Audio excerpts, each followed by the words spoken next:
Hello everyone, this is Caleb Simpson, and you're watching my walkthrough for Chrono Trigger for Nintendo DS. This video covers the chapter titled Forward to the Past, in which we have just completed Magus' castle, and we immediately get sucked into a gate that appears because we disrupted Magus' spell.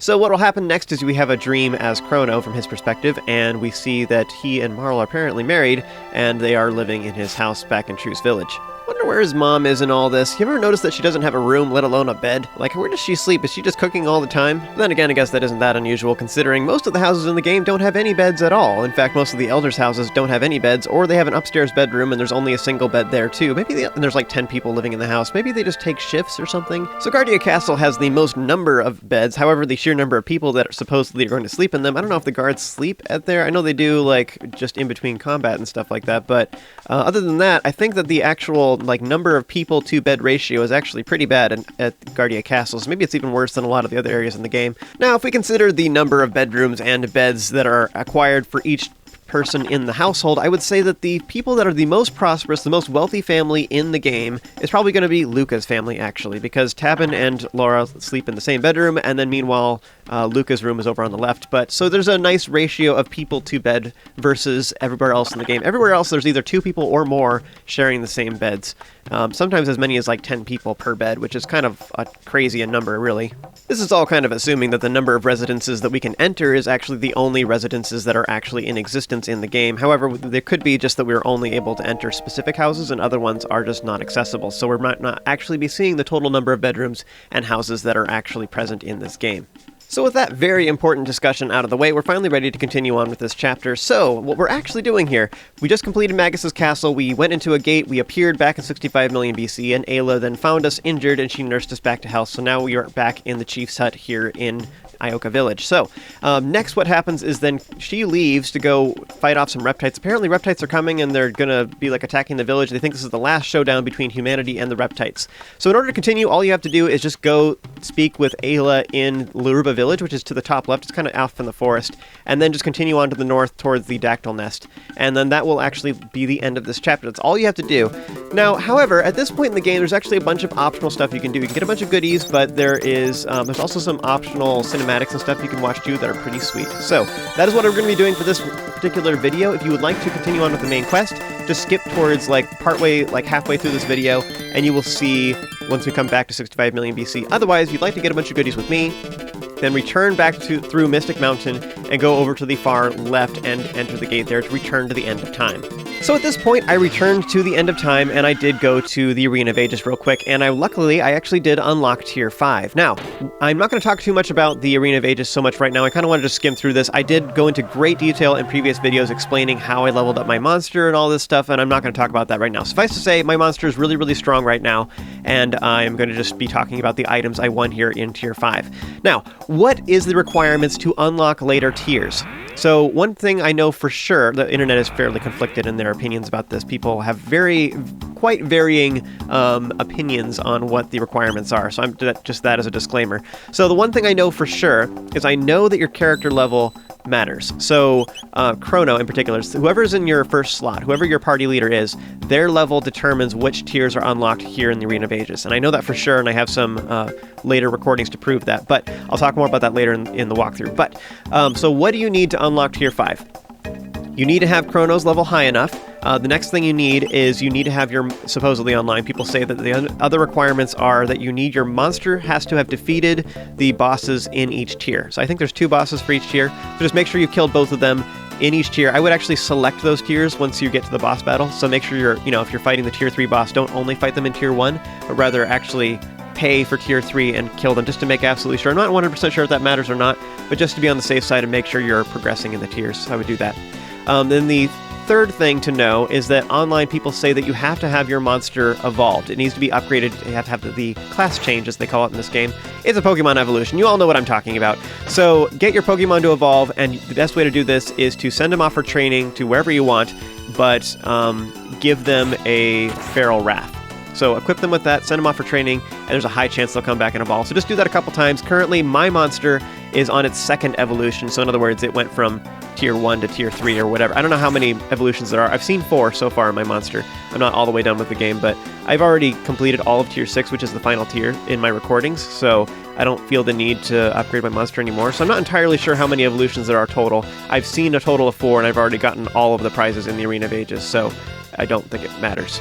Or I guess just to clarify, because I'm on my 3rd total evolution, the 4th form of my monster, and I've already completed all of tier 6 and gotten all of the goodies that it has to offer, I don't feel the need to do anymore. I don't care if there's another evolution after that, you know what I mean? So maybe there is another evolution, I don't know. But I've seen a total of 3 evolutions so far. So if you look over to the right side of the screen, you can see a list of all of the items that I won here in this particular tier. So I spent like an hour or two, I spent like 2 hours, I think, here, something like that, and I won all this stuff, and in most of these things I got duplicates of. So what I will say about tier 5 overall is, as a comment, I said before that tier 1 had a really good return on investment, and tier 2 and 3 was kind of garbage. You actually lost money on those tiers. Tier 5 is one of those exceptions, and the reason is because it has so many weapons. There are tons of weapons in this tier, in particular for Chrono, Frog, and Robo, and all of those sell for more than what you pay for this tier, if not significantly more, so you actually make back a lot of money for those items. Meanwhile, all the other items you either break even or lose money if you were to sell them instead.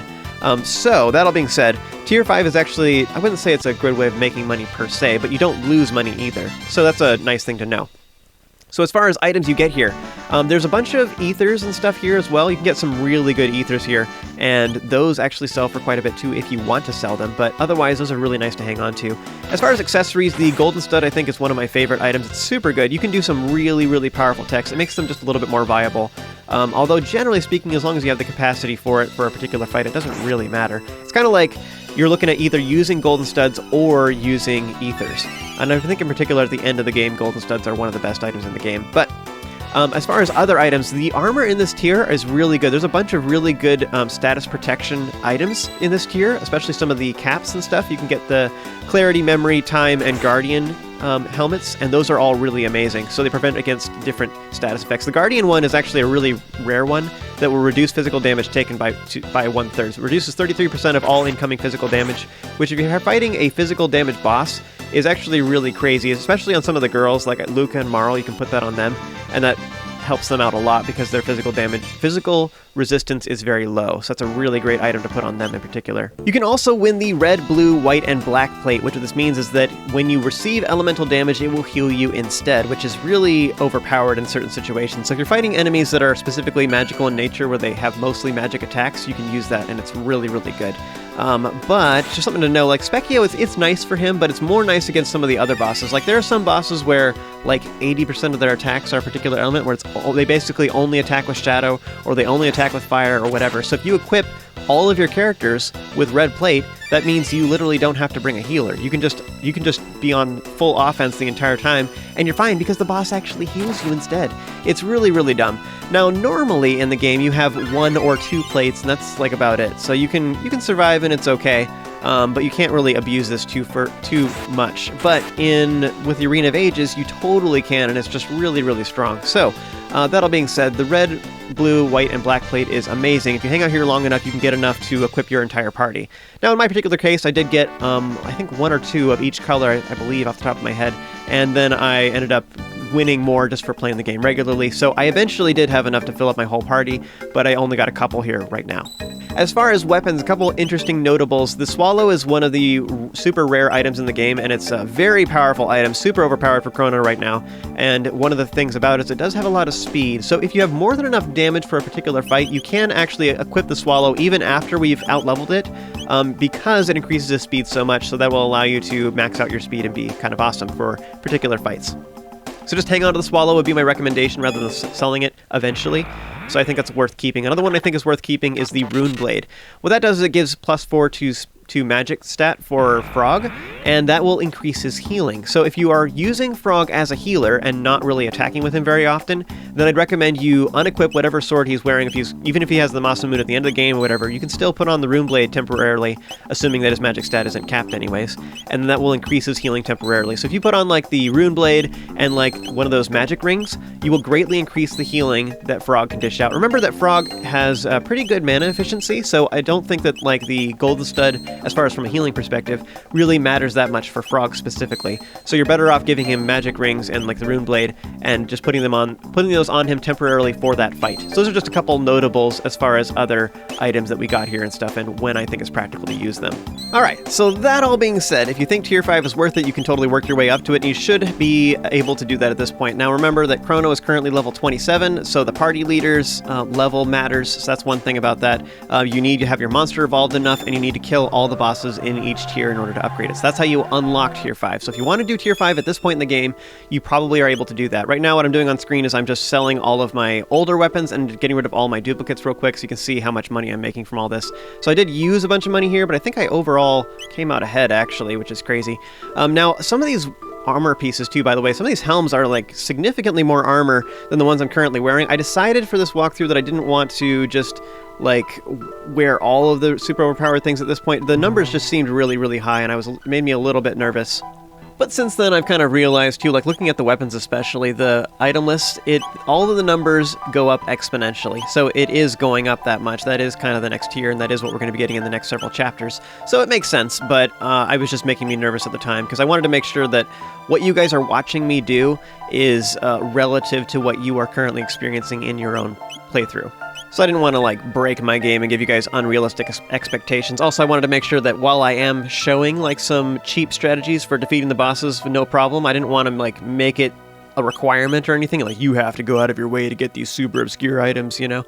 So anyways, that was why I was hesitant about it at the time. So that all being said, what I ended up deciding to do for this walkthrough was I wasn't going to wear most of these items yet. I was going to equip them as we unlocked them in the main game. So like once we unlocked the ability to have radiant vests or whatever, I would just go ahead and equip those, and then rather than buying new ones. So I'm just going to save money. That's kind of what's going to end up happening. The one thing I did decide to do is equip golden studs. That just means I have to use less ethers and use less shelters, but otherwise I can just go a little bit more crazy with my attacks anyways, just use more techs, which doesn't really matter. Anybody can do that. You can use ethers whenever you want or use them in between combat. It's the same thing as what you're already experiencing most of the time. Anyways, so that all being said, the one other item that I didn't mention as far as in my list on the right side of the screen is I did win a uranium mirror, which is an accessory that's exclusive to the Arena of Ages. Absolutely garbage item. Terrible, terrible, terrible. But it's not exclusive to tier 5, so that's why I didn't include it in that little list on screen. That's just in the Arena of Ages in general. Very rare chance to get that, and that is one other item that I won. So Spekkio's third form is available between levels 20 and 29, and I was saying in the walkthrough that earlier when I was here I was like level 21, and before I went to Magus's castle, and I was like, I don't know, I don't want to risk it. So because at the lower 20s, Spekkio can just one-shot you. It's pretty bad. So you want to wait till you're a little bit higher. So I did Magus's castle first. Now my characters are levels 26 and 27-ish. They're in that range. So this is a lot more manageable now. I can finally do this. I would highly recommend that you bring Marle and Luca as far as your secondary characters, and what you want to do is have Marle, if you have her in your party, definitely have her haste everybody. Always start with herself, because then she takes turns faster, and thus she can haste everybody else even faster.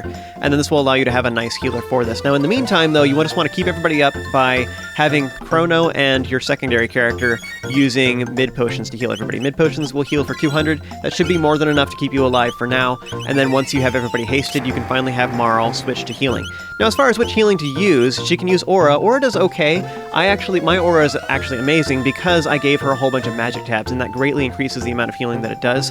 However, for a lot of you, that's probably not enough, so I would highly recommend instead that you use Star Cure. Star Cure will heal like quite a bit more than Aura does. However, it only costs 2 MP. It's not actually that much more. It's actually one of her most efficient spells. It's a really good ability, and it doesn't really cost that much more. So don't look at the mana cost and feel bad about it. Only use Aura just to be a little bit more efficient when people are not very hurt. In my particular case, I am using Aura, but that is unusual. So just be aware of that for what you're seeing on screen. But yes, regardless of whether or not you decide to use haste, I would still recommend you use Luca and Marle because they have the highest magical defense and they also have the highest magical damage. So even though their HP pool is lower, they take less damage total from Spekkio, which actually makes them easier to heal. As far as what damaging attacks to use, you can use Antipode Bomb between them and have Chrono be your healer instead. One thing you can do with that is if you're going to do that, then give Chrono like a speed ring. because then that allows him to go even faster. And then he has 15 speed. He starts out with 12. So if he has plus 3 speed from a speed ring, then he has 15 speed, and he goes significantly faster than Spekkio. So every time Spekkio attacks, Chrono can heal them with a mid potion. And that would be an alternative, and you can have the two girls just attacking like crazy. They can either use Antipode Bomb, or you can use Star Ice and then Fire 2, actually, would be another way to do this. I was actually using Starfire because I was trying to draw this fight out so I had enough time to talk about everything, so I was doing that unintentionally. But you can use Starfire or Fire 2, and you can also use Lightning 2 with Chrono, would be another alternative. It's a little bit more MP intensive, but Chrono's not using his MP for anything anyway, you know? So that's another potential option for you as well. But yes, I would say that speed is definitely the way to survive his attacks. So the problem is, otherwise you have one character attacking, you have two characters healing is the only other way to survive this. So having a little bit extra speed makes all the difference in the world. So again, either put a speed belt / speed ring on Chrono and have him heal with mid potions, and then have the other two characters attack, or have Marle and have her use haste and just have everybody else use potions just to survive and get over that hump.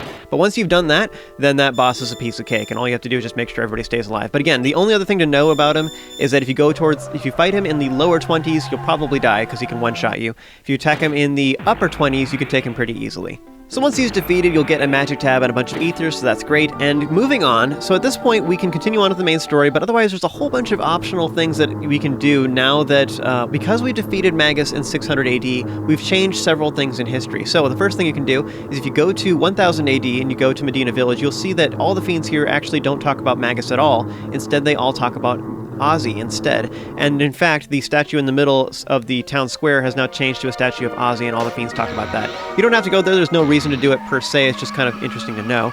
Next, we're going to go ahead and go to 600 AD to talk to the people in the castle, because they were the ones requesting us to go and defeat Magus in his castle and stuff. So you want to go to the Guardia Castle and bring Frog with you, and you can see some dialogue there. And again, this is totally optional. There is no particular reward for doing this specifically. It's just for the cool points, just the text makes you feel good. And I think that's kind of a nice little thing. That's one of the things I really like about this game, is that the text is like, yeah, it feels rewarding, you know? You did the good thing, and then you can see these optional things. They're like little Easter eggs almost. And of course, as long as we're passing through Guardia Forest, we can go ahead and get the shelter that is hidden inside the bush. So do that when you're coming and going to Guardia Castle in 600 AD every time. So a lot of NPCs in 600 AD will just talk about Magus being defeated in general, but to get the most dialogue and get the most cool text that you want to see, you need to have Frog in your party. So just make sure that he's currently in your party somewhere, and then go to Guardia Castle to get the most cool stuff.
So, in addition to all this happening, now that we've defeated Magus, we can also finally enter Guardia Castle in 1000 AD at long last, as long as you have Marle in your party. So, you want to go back to the end of time, go to Guardia Forest, and now the guards are actually no longer there, or you can go to Lean Square and then work your way over there. Either way, so go to one of the warp points in 1000 AD and then work your way over to Guardia Castle. Now, if you try to enter the castle without Marle in your party, they will accuse you of being terrorists and they will kick you out. So, that's sort of sad. The characters do have funny reactions though, so it is kind of fun. I do like Frog in particular, his reaction is quite humorous. So anyways, so put Marle in your party, then go ahead and enter the castle, and you can finally enter here at long last. And there's a whole bunch of chests all over the place that have ethers, and some of which are pretty rare ones as well. In particular, the Mega Elixir is very expensive, very rare item, so you should definitely grab that.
Seems like the Chancellor's a turd in every single time period. So at this point, all we're here to do is open up the chest to get some goodies. That's all we have to do, or don't have to do, but that's all the goodies you're here to get. Now, if you like, you can also talk with all the various individuals to get some lore background. It's all kind of cool, and it's all optional, though you don't have to do that. So one of the things you can do is you can go downstairs to the left to see the guard station, and here we have Pierre, which is our lawyer from the trial, and he says that they're having a meeting to discuss the Chancellor, and the Chancellor's been acting kind of funny lately. In fact, he has kind of a weird look in his eye, and has all these guards that he trained or whatever that he had in the prison were acting very strange as well, and in fact they didn't even quite seem human, which that's very telling. Considering the events that happened in 600 AD, it seems kind of suspicious, and we can kind of guess what's already happening here. But anyways, we'll learn more about that later. So that's what's kind of happening in all the rumors that are going around in the background. So next, you can speak with all the people in the center, in the throne room. Just make sure you talk with everybody first before you speak with the king.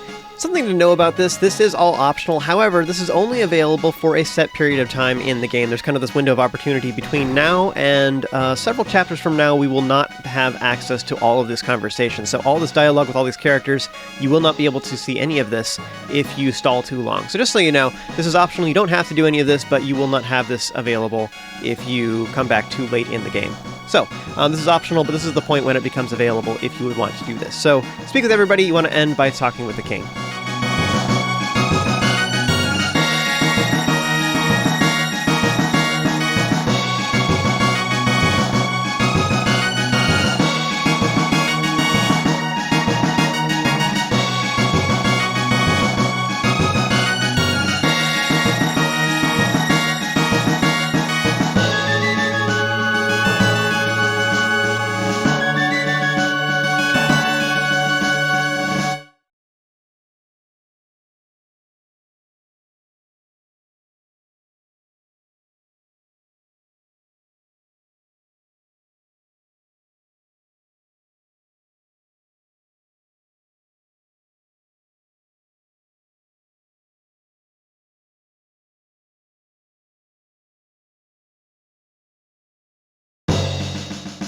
You saw that little sparkle in the Chancellor's eye. It's just like overly obvious, making him out to be the bad guy, you know? But anyways, so if you continue onward and enter the King's Tower, and then open the chest along the way to get some goodies, and then at the top you can then open the chest that's in the King's Chamber, as well as speak with the King himself, and he will just basically just tell you to go away. I do feel like, as just a comment, that Marle's whole thing, it was just ridiculous. That was way crossing the line there, and he doesn't have any proof for one thing, but also just that's not something that's okay to say to somebody, like, I don't know. Yeah, I don't know. I mean, I realize that they're just having miscommunications here and stuff, but just to accuse somebody of that is just, like, so ridiculous. So hurtful, like, such a ridiculously, like, unnecessary thing. But anyways, continuing onwards, you speak with the king, he'll just tell you to go away, go back down the stairs, speak with the Chancellor, and then he will then give you a hot tip. He says that if you give the king spiced jerky, that will make him feel better. So that's a nice little thing. Now, just so you know, you can actually go buy the jerky ahead of time. So if you go to Poor and you buy the jerky, and then you come, then the first time you speak with the king upstairs, then he will, I guess the second conversation total, the next time you speak with the king, then you will just give him the jerky immediately, and you can't have this whole conversation with the Chancellor suggesting it. So that's just one little oddity. Most people will probably not have purchased the jerky, though it's very expensive and it's unusual and out of the way, so at this point in the game you probably have not purchased it yet if you were just wandering around. So at this point, after speaking with the Chancellor, if you go to the kitchens and speak with the chef, then she'll give you a clue. She says that she does know about the spiced jerky, however, it's an old family recipe and she doesn't actually know it anymore. So her ancestors used to make the spiced jerky, but she does not have that recipe anymore herself. So that's actually a cool little tip. However, if you do go back in time, just so you know, if you go speak with a chef in Guardia Castle in 600 AD at this point, he will then have a conversation where he says that he doesn't have the appropriate ingredients for this, so you can't actually do that.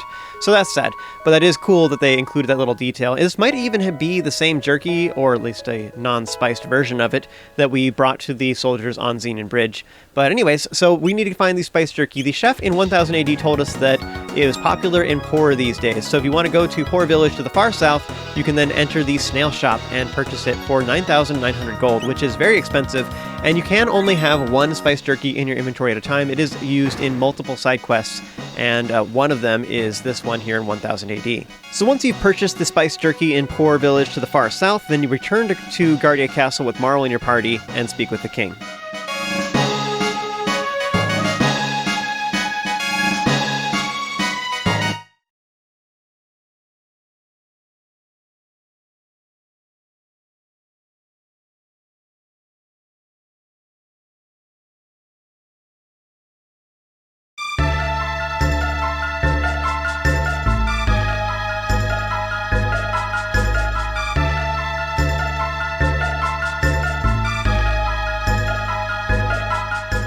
Well, that did not end well. We were then kicked out of the castle. You can re-enter Guardia Castle whenever you want, as long as you have Marle in your party, just like before, but the king will no longer speak with us. So that's a sad thing. There is actually an optional side quest you can do that's very good, leads to some very good items, but that is later on in the game. Now, the events that just happened right now that you just witnessed are totally optional. You don't have to do that. You don't have to buy the spice jerky.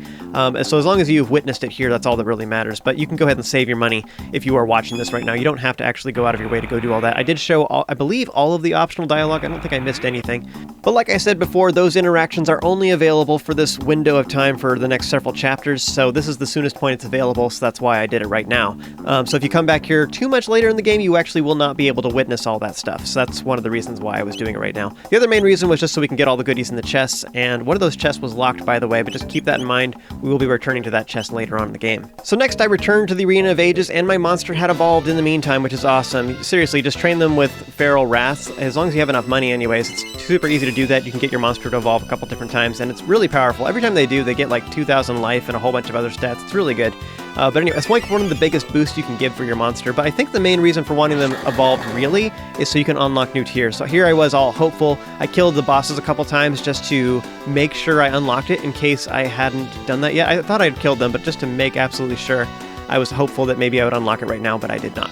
I have since learned that apparently that unlocks, I believe, at level 38 for your main party member person. So Chrono is currently 27, so he's like 11 levels too low for that. But that will eventually happen, and I will be able to return here and get tier 6 unlocked. As a quick aside, too, by the way, why is my light smidge a dark-colored Medusa chick? How did this happen? I don't understand. She turned into shadow when I wasn't looking. I actually don't have any spells unlocked yet, so I guess there's no real way for me to know for sure. There's actually multiple places in the Arena of Ages to inspect your monster's stats and items and stuff like that, but you can't see what element your character is, which is kind of weird. One of the things I was doing, by the way, just on the side, is I was training my monster occasionally with the Lux Wings or whatever it is, the light aspected magic item. I was using that one. That was the only one I was training with. I didn't train with any other elements, so just to make sure my character stayed light, I don't know why, I just felt like it. Also, I assume, I don't actually know for sure, but my reasoning for doing that was I was hoping that I would learn a light spell. Because if I only have access to a light spell and then I give my character a Lux Wing whatever in combat, then the only spell that she can use is a light spell. And because I'm light element, I thought it would do more additional damage. Like that's how it is in Pokemon. You use whatever ability is the element of the same one as you are, you do 50% additional damage. So I was hoping that this game worked that way too. I know, like, as far as the regular characters, a lot of the spells, if you are, the characters who are that element do additional damage. Meanwhile, if they use an element that isn't their specific character specialization, it does less damage total.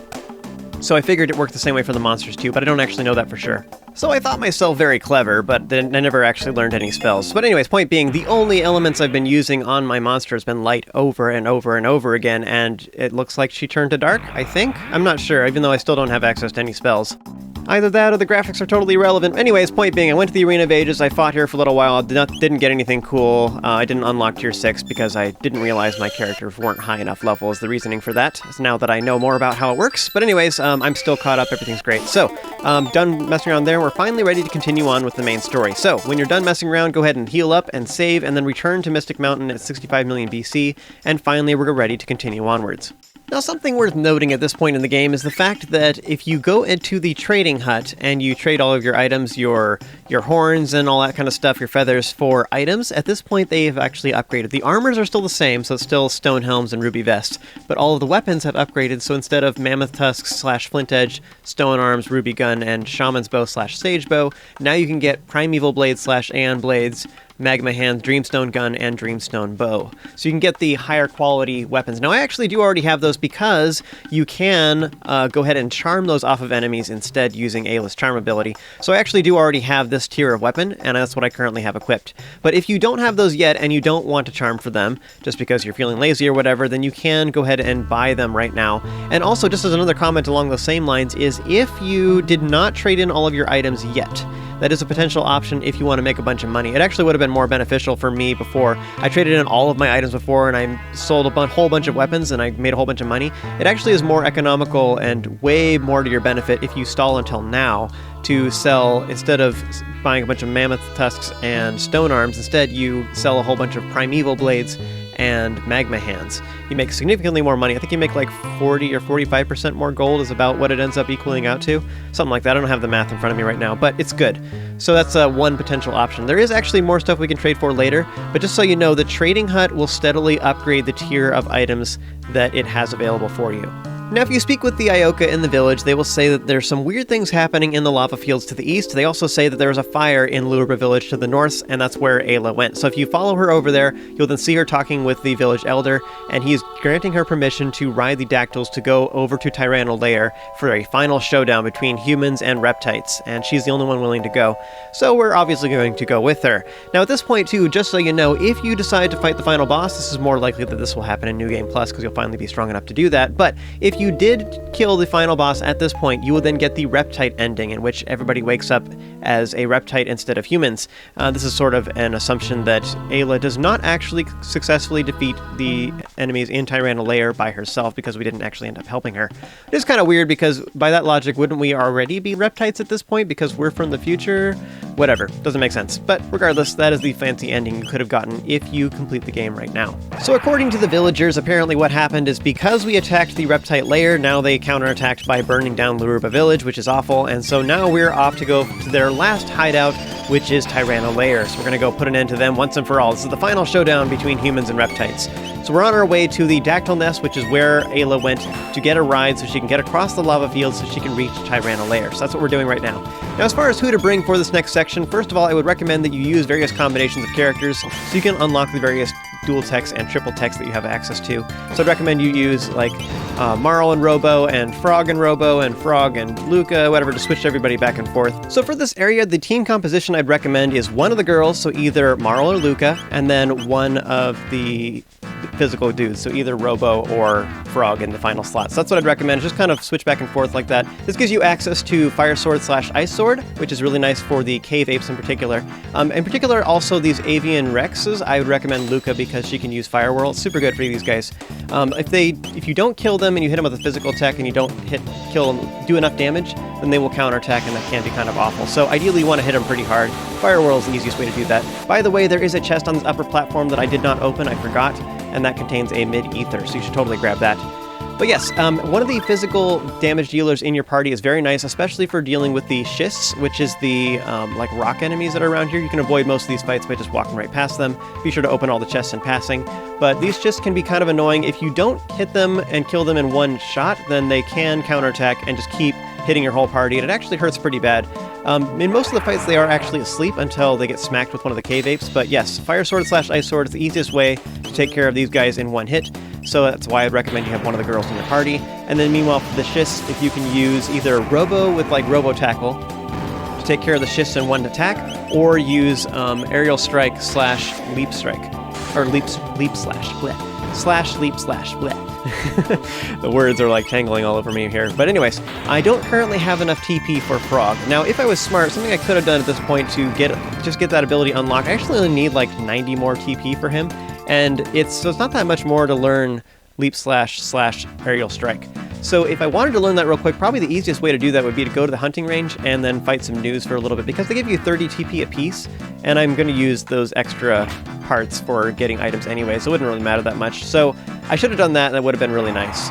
Another thing worth noting as far as optimizing your team composition here is that these avian Rexes are actually vulnerable to lightning. So something you can do is if you put the Golden Stud on Chrono, then he uses significantly less magic, and so even though Lightning 2 is fairly expensive, it would kill all the guys on the screen really easily, and that would take care of all the avian Rex. It does okay for the rest of the enemies here. It's not super great though, but then you could have both Frog and Robo for your other characters, and they could just be using Aerial Strike / Leap Slash, and then they could be using Robo Tackle. So just those two characters together could do some really hard-hitting physical attacks, meanwhile Chrono is taking care of all the magic damage you need. Again though, Fire Sword, Ice Sword is just so good against those guys, so I have a hard time justifying any other team compositions that don't have one of the girls for that. It's just so nice.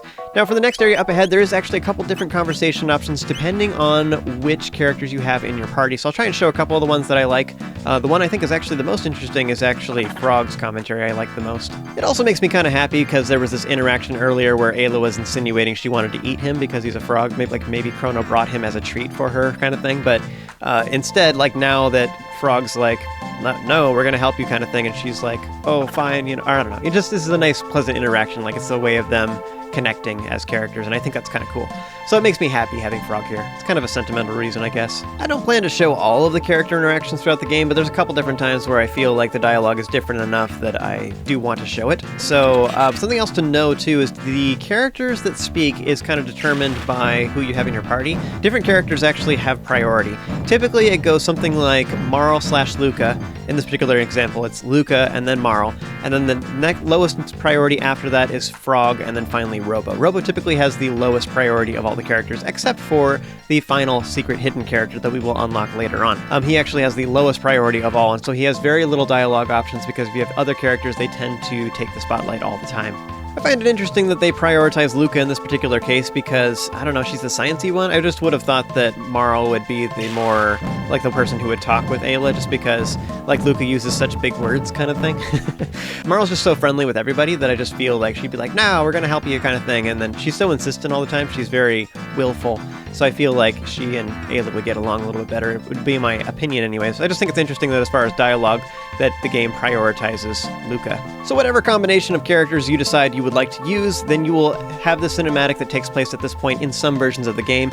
I don't actually have it in the walkthrough, I have it cropped out, but if you are interested in watching that, just look up on YouTube like Ayla, Dactyl, Flying, Cinematic, or something, any of those kind of keywords, and you'll find it right away. So we now have the power of flight!